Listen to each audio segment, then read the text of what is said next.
لله رب العالمين والصلاة والسلام على سيد الأنبياء والمرسلين أما بعد فأعوذ بالله من الشيطان الرجيم بسم الله الرحمن الرحيم يا أيها الذين آمنوا اتقوا الله حق تقاته ولا تموتن إلا وأنتم مسلمون.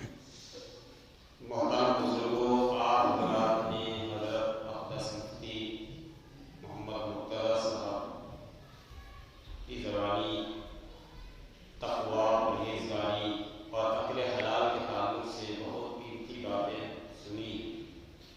یقیناً پرہیزگاری بغیر رزق حلال کے نہیں آ سکتی اور نیکی بھی بغیر رزق حلال کے نہیں آ سکتی. جب تک آدمی اپنی روزی کو حلال طریقے سے کمانے کی پوری فکر نہیں کرے گا تب تک اس کی زندگی میں نیکی آ ہی نہیں سکتی.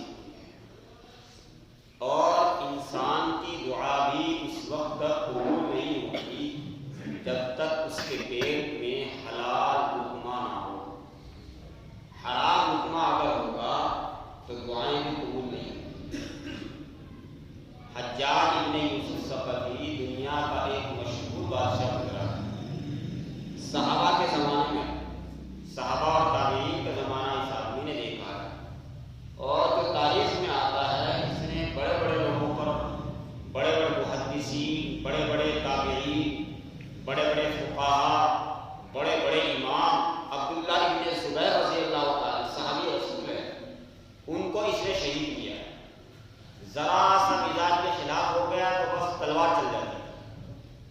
اس کے ظلم سے لوگ جب زیادہ پریشان آ گئے تو ایک مرتبہ ایک جماعت آئی ہوئی تھی، مستجاب الدعوات. مستجاب الدعوات اس جماعت کو کہتے ہیں جن کی دعائیں رد نہیں ہوتی، قبول ہوتی ہے. تو لوگوں نے یہ چاہا کہ اس جماعت کو بلا کر ہم اس سے دعا کرائیں کہ اللہ تعالیٰ اس ظالم بادشاہ سے ہماری حفاظت فرمائے. چنانچہ انہوں نے ان کو بلایا. کسی نے خبر دے دی حجاج ابن یوسف کو. حجاج کے بارے میں نے بتلایا کہ بڑے بڑے اماموں کو، بڑے بڑے علماء کو، بڑے بڑے مفتیان کرام کو اور بڑے بڑے تابعین صحابہ کو اس نے چھوڑا نہیں. دنیا کے مشہور ظالم بادشاہوں میں گزرے. میرا مقصد کسی کو ظالم کہنا نہیں، تاریخ بدلانا مقصد ہے. لیکن ہندوستان کے مسلمانوں کے اوپر اس نے دو بڑے احسان کیے، اجمی مسلمانوں پر اور پھر خاص طور سے ہندوستان کے مسلمانوں پر. دو بڑے احسان ہیں. ایک تو زبر زیر اس نے لگوایا قرآن کریم میں. عرب کے لوگ جو قرآن پڑھتے ہیں ان کو زبر زیر کی ضرورت نہیں. ہم جیسے اردو پڑھتے ہیں، اردو میں کہیں زبر زیر نہیں ہوتا، ہمیں ضرورت بھی نہیں. لیکن جو اردو زبان کو سمجھتے نہیں، جانتے نہیں، ان کے لیے زبر زیر کی ضرورت پڑتی ہے. ہم عربی زبان کو جانتے نہیں، سمجھتے نہیں، تو ہمیں بھی زبر زیر کی ضرورت پڑتی ہے. عربوں کو نہیں ضرورت پڑتی.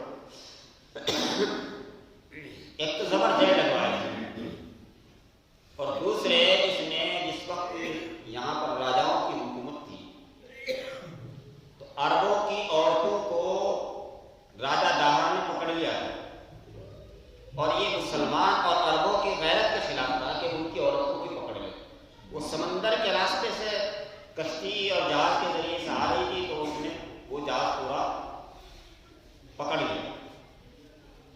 تو اس نے اپنے بیٹے، اپنے بھتیجے محمد بن قاسم کو، جو ہندوستان میں سب سے پہلے مسلمان کے نام سے آئے، ان کو بھیجا. محمد بن قاسم کو ہندوستان میں سب سے پہلے جو مسلمان آنے والے ہیں وہ محمد بن قاسم ہیں. اور یہ حجاج بن یوسف ثقفی کا بھتیجا ہے. 17 سال کی عمر میں یہاں ہے اور اپنی عرب عورتوں کو راجہ دہا پر حملہ کر کے اپنی عرب عورتوں کو چھڑا کر لے گئے جب سے یہاں آمد. تو یہ دو بڑے احسان ہیں. بہرحال ظالم تو ظالم ہوتا ہے، چاہے کوئی اپنا ہو چاہے کوئی پرایا ہو. اس نے ظلم کیا تو دعا کے لیے بلا لیا اس جماعت کو، مستجاب الدعوات، اللہ والوں کی جماعت. کسی نے بادشاہ کو خبر دے دی کہ ایسا ایسا کر رہے ہیں، تیری حکومت خطرے میں ہے. اس نے کہا اچھا. تو اس نے ان لوگوں سے پہلے اپنے یہاں دعوت کر دی، ان اللہ والوں کی جماعت. اور کھانا کھلانے کے بعد یہ کہا کہ جاؤ اب کتنی دعا کرو اور کتنی بد دعا کرو، نہ تمہاری دعا سے کسی کو فائدہ ہوگا اور نہ تمہاری بد دعا سے کسی کو فائدہ، کسی کو نقصان ہوگا۔ تو بادشاہ نے پوچھا بادشاہ سلامت یہ کیا بات؟ کہنے لگے میں نے جو ان کو کھانا کھلایا ہے اس کھانے میں میں نے حرام کھانا ملایا اور وہ کھلایا، اب کم از کم 40 دن تک تو ان کی نہ کوئی دعا قبول ہوگی اور نہ ہی بد دعا قبول ہوگی۔ آج جو ہمارے ذہنوں میں ہے کہ دولت خوب آ جائے، چاہے جھوٹ بول کر آئے، کسی کا قرض لے کر نہ دیا جائے، اس طریقے سے آئے، کسی بھی طریقے سے آ جائے، بس ہمارے پاس دولت آ جائے، یہ ہمیں ایک طرح کی تما ہے، دولت آ جائے۔ ہمارے معاملات کتنے خراب ہو گئے دوستوں، کیا ہم نے کسی کا مال لیا یا کسی کا سامان لیا اور پیسے نہیں دیے؟ وہ حرام ہمارے پیٹوں کے اندر حرام نہیں ہے، بد معاملگی جسے کہتے ہیں۔ آپ نے چائے والے کی دکان پر بیٹھ کر 1 مہینہ چائے پی، اس کے 200 سے 400 روپے ہو گئے، سبزی والے سے سبزی خریدی، کپڑے والے سے کپڑا خریدا، آپ اپنے سارے کام کر رہے ہیں، اس کے پیسے دینے کو تیار نہیں، چونکہ نیت نہیں دینے کے لیے، یہ بھی حرام ہے، یہ بھی حرام ہے بھائی۔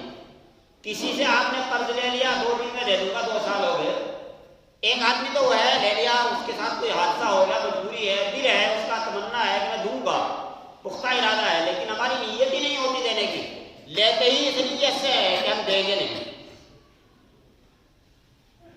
تو یہ سب حرام ہو جاتے ہیں۔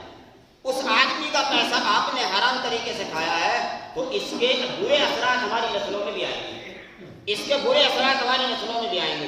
آج جو ہمارے بچے ہماری نافرمانی کرتے ہیں اس کی بنیادی وجہ یہ ہے کہ میں نے اپنی اولادوں کو حلال کھلانے کی فکر نہیں کی، تو اپنے بچوں کو، اپنی اولادوں کو، اپنے گھر والوں کو